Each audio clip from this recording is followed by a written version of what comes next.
Dennis. How are you this morning? I'm great. Thanks. Well, How are you?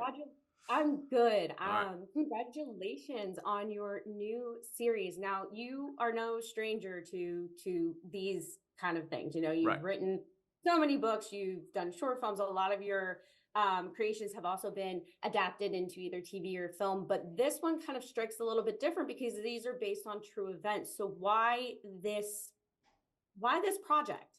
Well, it was brought to me. Okay, so I was wrapping up Blackbird when this project was brought to me. Blackbird is very much based on true events.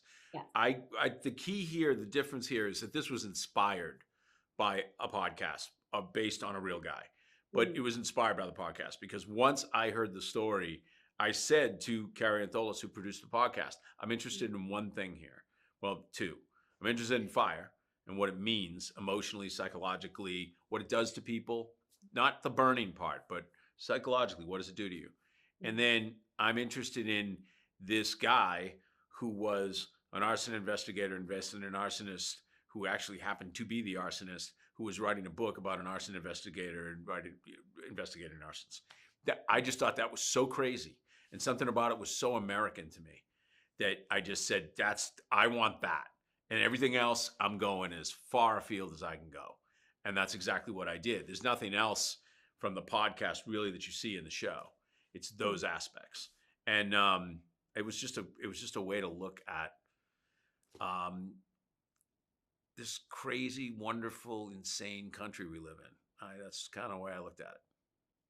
Well, I think you kind of also touched upon something that I found when, because I did go and listen to the podcast, Yeah. was obsession. Yep. Like what, that drive of, and as you said, that's kind of what pulled you in. So how important was that to bring that obsession to showcase that in this series? Oh, I think it was important to give it to almost every single character. Was to give, these are some very damaged souls floating through this story.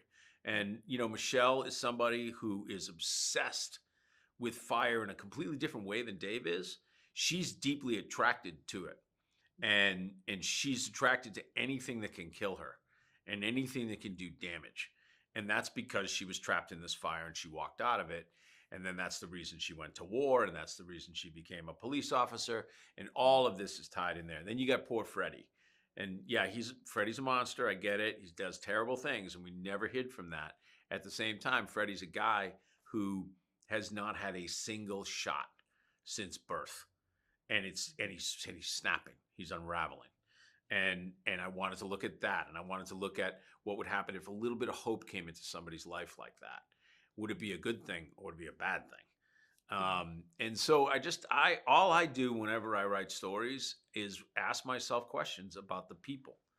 And then I just follow the trail. Whatever answers present themselves, I just follow that trail. I don't have a preconceived notion of where my stories are going. Well, I think honestly, you say you don't have a preconceived notion, but this story is I hate to repeat the word I've been using, but obsessive. It's so good, and I'm Thank so you.